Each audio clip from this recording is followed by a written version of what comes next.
आपका स्वागत है। मैं हूं संजना। आइए नजर डालते हैं ताजा तरीन सुर्खियों पर।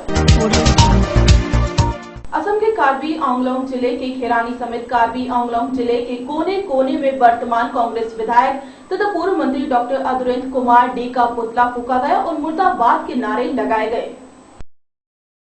असम के करबीला अंगलोगा जिले के खेरोनी समेत करबीला अंगला जिले के कोने कोने में वर्तमान कांग्रेस विधायक पूर्व मंत्री डॉक्टर अधुरेंद्र कुमार डे का पुतला फूका गया तथा मुर्दाबाद के नारे लगाए गए।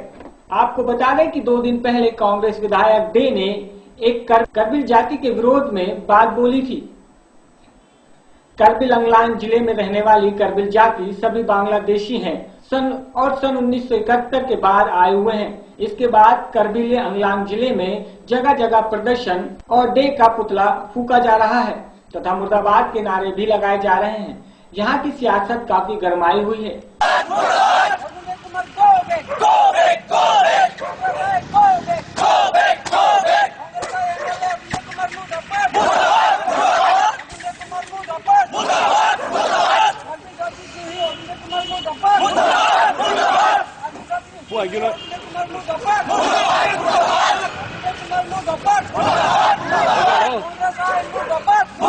इसलिए हम लोग प्रतिवाद किया क्योंकि उसको दिमाग खराब हो गया और धंधे कुमार डे उसका दिमाग खराब हो गया क्योंकि वो खुद बांग्लादेशी है।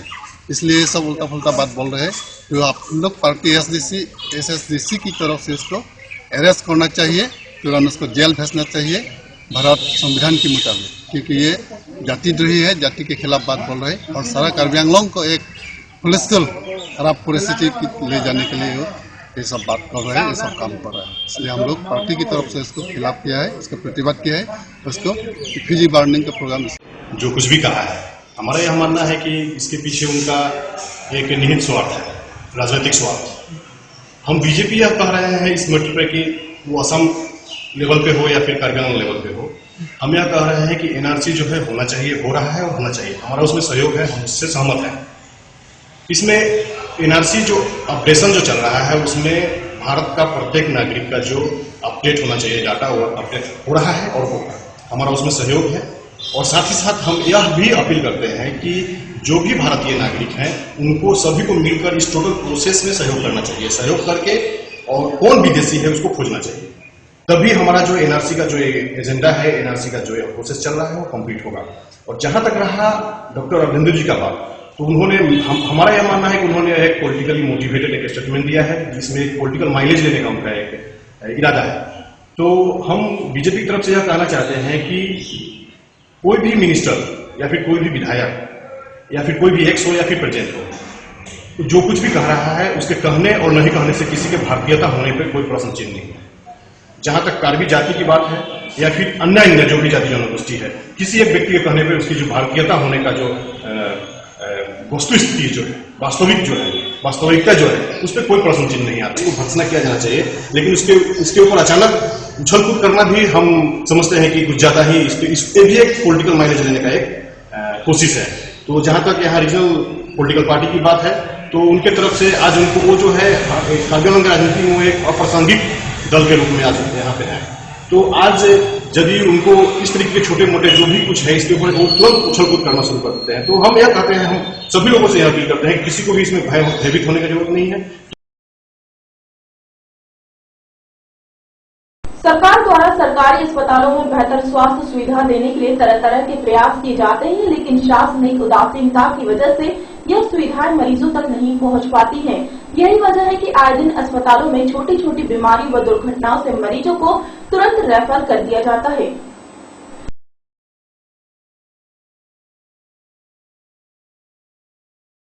सरकार द्वारा सरकारी अस्पतालों में बेहतर स्वास्थ्य सुविधा देने के लिए तरह तरह के प्रयास किए जाते हैं, लेकिन शासन की उदासीनता की वजह से ये सुविधाएं मरीजों को नहीं मिल पाती हैं।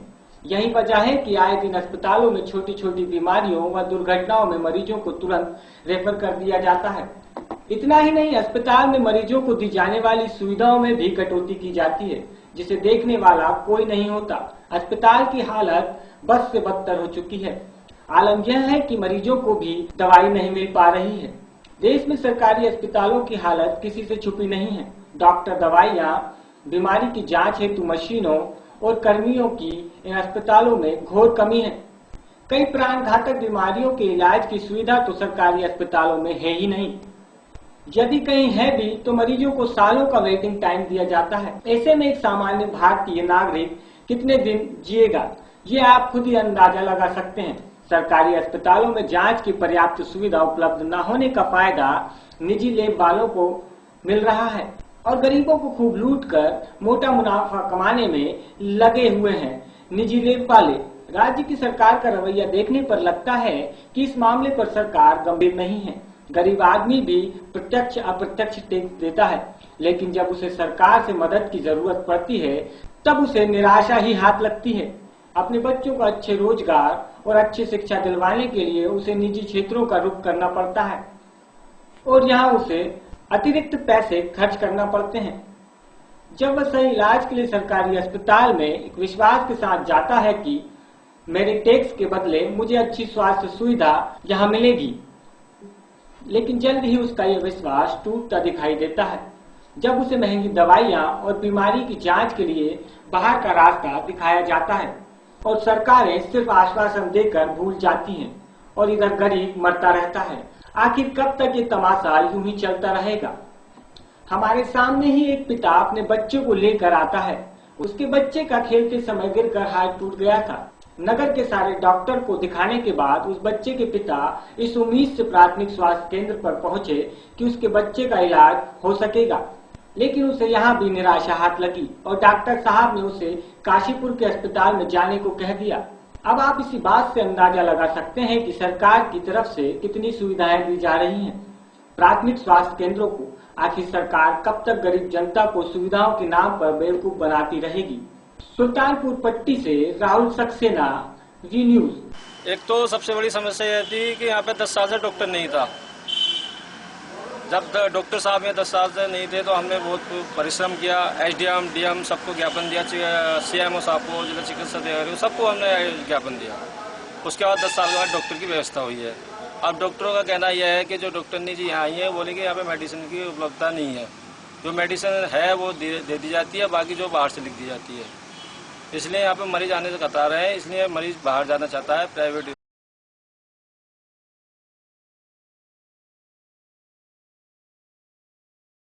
चौकिया नहीं, आजम खान की भैंसे नहीं है, जो खो जाए तो पुलिस खोजे। ये शिक्षा मंत्री राम गोविंद चौधरी के गृह जनपद की भैंसे हैं जो पढ़ी लिखी हैं। चौकी नहीं, ये आजम खान की भैंसे नहीं है जो खो जाए तो पुलिस खोजे। ये शिक्षा मंत्री राम गोविंद चौधरी के गृह जनपद की भैंसे हैं जो पढ़ी लिखी हैं। आपको ले चलते हैं उस कक्षा में जहां आराम से भैंसे बैठी हैं और मास्टर साहब का इंतजार कर रही हैं। मास्टर कब आकर पढ़ाएं। इन भैंसों की खास बात यह है कि ब्लैक बोर्ड देखकर पढ़ती हैं। इन भैंसों के लिए बकायदा ब्लैक बोर्ड भी लगाया गया है। मामला है प्राथमिक विद्यालय केशरुआ का, जहां पहुंचे बेसिक शिक्षक अधिकारी राकेश सिंह ने अपनी आंखों से ये नजारा देखा है। भैंसों के बाद बकरियां भी पढ़ने आई। शिक्षा मंत्री राम गोविंद चौधरी के जनपद की भैंसों को ब्लैक बोर्ड से पढ़ता देख आनंद फानन में बेसिक शिक्षा अधिकारी राकेश सिंह ने भैंसों को बाहर निकालने को कहा और हेडमास्टर को फटकार लगाते हुए निलंबित कर दिया। प्राथमिक विद्यालय केशुआ में बच्चों की संख्या कम देख काफी नाराज हुए। 146 में से 46 बच्चे ही उपस्थित थे। अब आपको बताते हैं कि यहाँ के मास्टर लोगों का हाल, जो शायद भैंसों को पढ़ाने के काबिल भी नहीं हो, तो बच्चों को क्या पढ़ाएंगे। इन लोगों की पोल खुद शिक्षा अधिकारी ने खोली। जब मैडम से पूछा गया कि उत्तर प्रदेश की राजधानी क्या है तो उन्होंने कहा दिल्ली। और जब एक और मास्टर साहब से पूछा गया थर्सडे की स्पेलिंग क्या है तो हकलाने लगे और बालों को खुजलाने लगे। ये सारा नजारा स्कूल के बच्चे देख रहे थे। शायद सोच रहे होंगे कि मास्टर लोगों को क्या हो गया है। अच्छा मैडम, ये बताइए कि आप इंग्लिश के बारे में भी इन लोग को जानकारी देती होंगी जी। अच्छा, इंग्लिश की स्पेलिंग क्या है मैडम? पता मालूम नहीं इंग्लिश की स्पेलिंग? स्पेलिंग इन लोगों को थोड़ा नहीं, आप ही बता दीजिए। हाँ, थोड़ा थोड़ा अनुभव है। अच्छा ठीक है, थोड़ा ठीक है। ये हम लोग को जो प्रदेश है उसका राजधानी कहाँ है?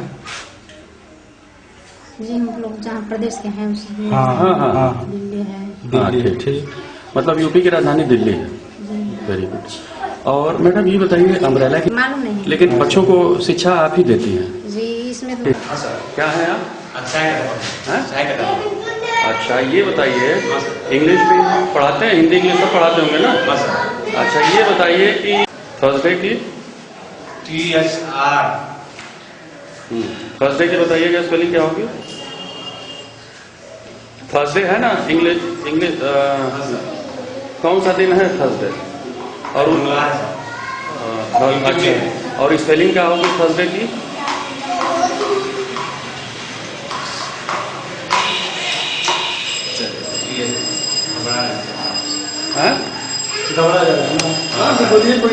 आपके वो बेसिक शिक्षा मंत्री कौन है? श्री राघव चौधरी। मास्टर साहब लोगों के बाद अब बच्चों की बारी थी। शिक्षा अधिकारी राकेश सिंह ने खुद बच्चों से पूछा कि उत्तर प्रदेश का मुख्यमंत्री कौन है, तो बच्चों का जवाब था मुलायम सिंह यादव। कुछ बच्चों से पूछा गया कि राज्यपाल का नाम क्या है, तो बच्चे सर झुका के खड़े हो गए। आखिर बच्चों की क्या गलती? जब मास्टर साहब लोगों का ये हाल था तो ये बच्चे क्या सीखेंगे? साथ में पढ़ती है। क्या नाम है?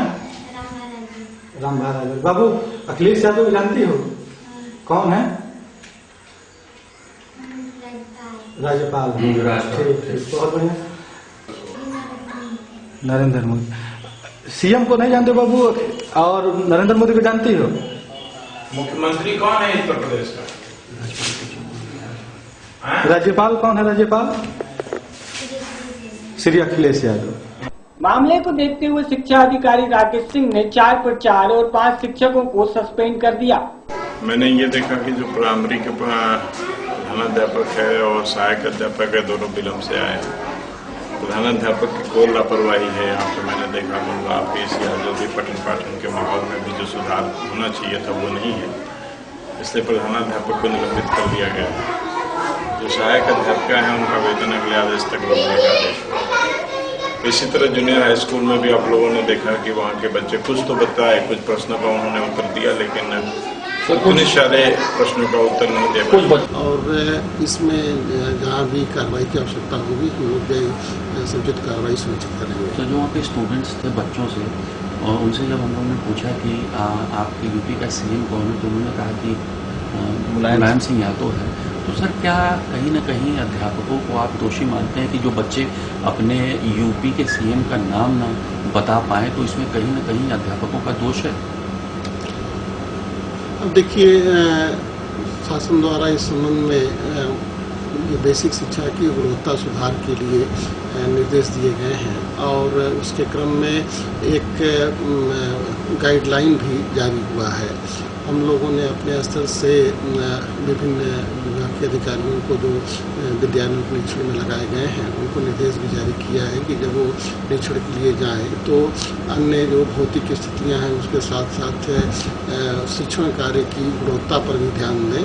और यदि कहीं कोई मतलब विशेष विषम स्थिति प्रकाश में आती है कि किसी शिक्षक के द्वारा गुणवत्ता पर ध्यान नहीं दिया जा रहा है या फिर वो स्तरीय पठन पाठन वहाँ पर नहीं है, तो ऐसे संबंध में रिपोर्ट करें ताकि उनके मामले में समुचित कार्रवाई की जाए। कई अध्यापक भी ऐसे पाए गए जिनसे हम लोगों ने पूछा कि थर्सडे या फ्राइडे की स्पेलिंग क्या है, तो सर वो स्पेलिंग तक उन लोगों को नहीं मालूम था। तो क्या वैसे अध्यापक के खिलाफ क्या आप लोग एक्शन नहीं लेंगे? क्या उनको निलंबित या कोई इस टाइप से क्या हटाया नहीं जाएगा ऐसे अध्यापकों को? हाँ देखिए, अगर इस प्रकार के प्रकरण प्रकाश में आते हैं तो हम लोग ऐसे मामले में समुचित कार्रवाई करेंगे। तो ऐसे अध्यापकों को हम लोग फिर से भी दोबारा ट्रेनिंग पर भी भेज सकते हैं ताकि वे लोग स्वयं अपने मतलब स्तर को ठीक कर सकें और यदि फिर भी सुधार की स्थिति नहीं रहती है तो फिर हम लोग उनके खिलाफ कार्रवाई भी करेंगे। ठीक।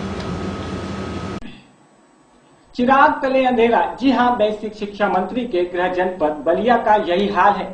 मंत्री जी ने तो शिक्षकों की फौज खड़ी कर दी पर शिक्षा को सबसे निचले स्तर 0 पर ला दिया।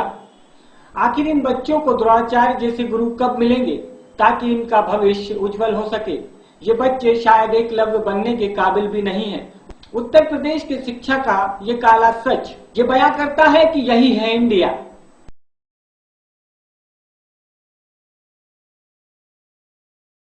सीएम सिटी करनाल में आज प्रदेश भर से हजारों की संख्या में नर्सिंग छात्राएं पहुंची थी, जहां उन्होंने पहले स्थानीय कर्ण पार्क में भविष्य रैली की और फिर रैली करने के बाद वह प्रदर्शन करती हुई ठंडी सड़क पर स्थित मुख्यमंत्री मनोहर लाल खट्टर के कैंप ऑफिस जा रही थी। लेकिन करनाल पुलिस ने उन्हें बीच रास्ते में ही बैरिकेड लगाकर रोका और जमकर बल प्रयोग भी किया।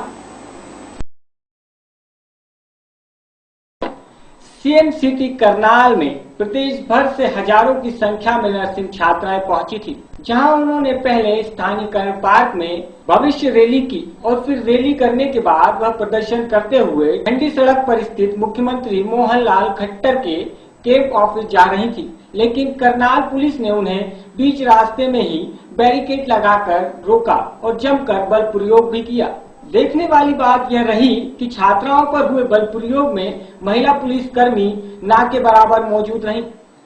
तस्वीरों में यह आप साफ साफ देख सकते हैं कि पुरुष पुलिसकर्मी ही छात्राओं पर पुलिस बल प्रयोग कर रहे हैं। गौरतलब है कि हरियाणा सरकार ने एएनएम व जीएनएम नर्सिंग छात्राओं की परीक्षा में धांधली होने का आरोप लगाकर 7 महीने के बाद उनकी परीक्षा को फेक बताकर रद्द कर दिया था। छात्राओं का कहना है कि सरकार द्वारा लिया गया यह फैसला उनके भविष्य के साथ खिलवाड़ है। पहले कई सालों से छात्राएं यह कोर्स कर रही हैं, परंतु अब इसको फेक बताकर कैंसिल कर दिया गया है। छात्राओं के साल बर्बाद करने वाली है, जिसको लेकर यह स्वास्थ्य व शिक्षा मंत्री से भी मुलाकात कर चुके हैं, लेकिन प्रदेश सरकार ने उनकी एक नहीं सुनी, जिसको लेकर आज उन्होंने प्रदर्शन किया। और मैं एएनएम स्टेट कन्वीनर हूँ। हमारी 3 ही मांगे हैं मुख्यतः। जो मांग है, सबसे बड़ी मांग तो यही है कि हमारा रिजल्ट दिया जाए, मतलब जिसकी तरफ गवर्नमेंट कोई ध्यान नहीं दे रही। मतलब इसमें जो लोग इन्वॉल्व है उन लोगों को सजा दी जाए ना, इसमें स्टूडेंट का कौन सा दोष है। तो हमारी सबसे बड़ी मांग ये है कि स्टूडेंट का रिजल्ट जल्द से जल्द दिया जाए। अभी हम लोग सिर्फ यही मांग कर रहे थे कि हम लोगों का रिजल्ट दिया जाए, लेकिन पुलिस प्रशासन ने मतलब गवर्नमेंट ने हमारे ऊपर लाठी चार्ज करवाया, मतलब पानी फिकवाया। एक लेकिन ऐसे क्या बेटी पढ़ पाएगी, ऐसे क्या बेटी बच पाएगी।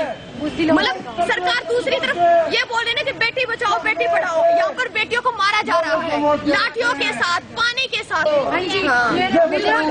बहुत सारी लड़कियों को चोटें आई है, लाठी लगी है उनको, उन्होंने दिखाया भी है। कुछ मेरे भी चोट लगी है, कुछ हॉस्पिटल में भी ले जाया गया है। पुलिस ने लाठीचार्ज किया, वो भी जेंट्स, लेडीज पुलिस एक भी नहीं थी, gents police.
Chhatarpur SP office में ड्यूटी पर तैनात एसएफ जवान मुकेश गिरी की शनिवार सुबह खुद को गोली मारकर आत्महत्या कर ली।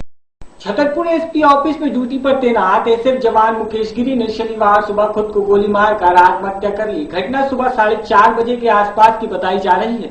गोली की आवाज सुनते ही दूसरे जवान मुकेश के पास पहुंचे तो उन्होंने देखा कि मुकेश खून में लथपथ फर्श पर पड़ा है। मामला छतरपुर जिले के मुख्यालय पुलिस अधीक्षक कार्यालय का है, जहां पदस्थ एसएफ के जवान ने ड्यूटी के दौरान आत्महत्या कर ली। Mukesh Giri batch number 262 D company 29वीं बटालियन एसएफ ने एसएलआर राइफल नंबर 234/29 बीएसएफ ने खुद को गोली मारकर आत्महत्या कर ली। एसपी ललित साखी के मुताबिक मुकेश गिरी हाल ही में 15 दिन की छुट्टी से लौटा था। उसकी ड्यूटी रात 3 बजे से सुबह 6 बजे तक की थी और इसके साथ 2 अन्य जवान भी तैनात थे। इसमें से मेवालाल ने गन शॉट की आवाज सुनी तो वह दौड़कर कमरे में गया जहां जवान मृतक पड़ा हुआ था। मेवालाल ने तत्काल इसकी सूचना सभी अधिकारी, एसपी, एसएफ, सीएसएफ और टीआई सहित आला अधिकारियों को दी। सभी ने मिलकर स्पॉट विजिट किया, लेकिन मौके से आत्महत्या के कारणों का पता नहीं लग सका। सर, किस तरह का मामला एक सामने हुआ है कि एसएफ के जवान ने का ऑफिस में आत्महत्या कर ली, क्या है मामला? ये 262 है, मुकेश गिरी है। ये एसएफ 29 बटालियन से संबंध रखते हैं। इनकी ड्यूटी 3 बजे से 6 बजे तक एसपी ऑफिस में सुरक्षा के लिए थी। साथ में इनके 2 लोग और कांस्टेबल थे, मेवालाल भी इनके साथ में थे। अचानक 4, साढ़े 4 बजे मेवालाल ने एक गन शॉट की आवाज़ सुनी। तत्काल देखा तो मौके पर ही मृत पाए गए और तत्काल मुझे सूचित किया गया। तत्काल मौके पर यहाँ पर हम लोग एडिशनल एसपी, सीएसपी, पूरा फोर्स, साथ में एफएसएल प्रभारी को भी यहाँ पर बुलाया गया। पूरा स्पॉट विजिट किया, पूरा देखा, पूरी सर्चिंग करवाई। ऐसा कोई भी मतलब प्रमाण नहीं पाया गया अभी तक कि उन्होंने आत्महत्या क्यों की है, क्योंकि ये 15 दिन की एसपीएल से कल ही लौट के आए हैं और अभी इनके घर वालों को इन्फॉर्म कर दिया है और उनके घर वालों से बात करते हैं कि क्या कारण रहा इनका, क्योंकि अभी तक जो सर्चिंग में जो भी पार्श्वस्त मिला है इनका, उसमें कहीं भी कोई इस तरह का तथ्य नहीं आया कि इन्होंने सुसाइड का कारण किया। फिल्म अभिनेता सलमान खान और विवादों का चोली दामन का साथ है। हाल ही में हिट एंड रन केस में फिलहाल मुक्त होने के बाद सलमान एक बार फिर विवादों में आ गए हैं। विवाद का कारण है उनकी आने वाली फिल्म बजरंगी भाईजान।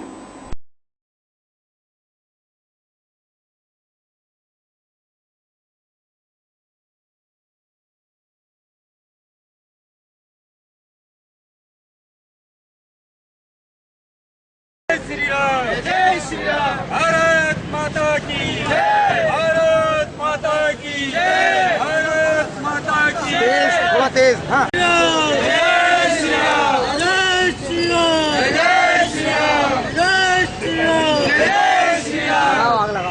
हिंदू देवी देवताओं का अपमान नहीं सहेगा हिंदुस्तान, हिंदू देवी देवताओं का अपमान नहीं सहेगा हिंदुस्तान। इच्छा उत्थान समिति के नेतृत्व में बस स्टैंड पर जो कि हमारे हिंदू देवी देवताओं का अपमान किया है, बजरंगी भाईजान जो पिक्चर सलमान खान और डायरेक्टर ने जो बनाई है, आज उनका पुतला जलाया है। आज से शुरुआत है, पूरे भोपाल शहर नहीं, पूरे मध्य प्रदेश में इस फिल्म के एवं इस नेता के पुतला जलाएंगे। हम किसी भेदभाव, जाति से भेदभाव नहीं कर रहे, लेकिन हमारे धर्म पर, हमारे हिंदुस्तान में रहने वाले और हमारे धर्म पर इस प्रकार से टिप्पणी करते हैं। जो हमारा पवित्र हनुमान चालीसा, जो कलयुग के प्रमुख देवता श्री हनुमान जी महाराज, उनके नाम से आज बजरंगी भाईजान जो फिल्म बनाई है, इसका हम विरोध करते हैं और शीघ्र हाई कोर्ट में हम जाएंगे, इस पे आपत्ति लगाएंगे। इस आने वाली फिल्म पर हम सब लोग समिति के माध्यम से बैन लगाएंगे। आज उसी को लेकर आज संतनगर में बस स्टैंड पर बजरंगी भाईजान जो फिल्म बनाई है, तो सलमान खान का हम लोगों ने मिलकर पुतला दहन किया है। बजरंग बली के नाम का जो उपयोग किया गया है और बजरंग बली के बाद में बजरंग बली के नाम के साथ जो भाईजान जोड़ा है, उसका हमने आज यहाँ विरोध करा है। जब इस देश के मुसलमान को वंदे मातरम कहने में दिक्कत होती है, जब इस देश के मुसलमान को सूर्य नमस्कार करने में दिक्कत होती है, जब इस देश के मुसलमान को सूर्य नमस्कार करने में दिक्कत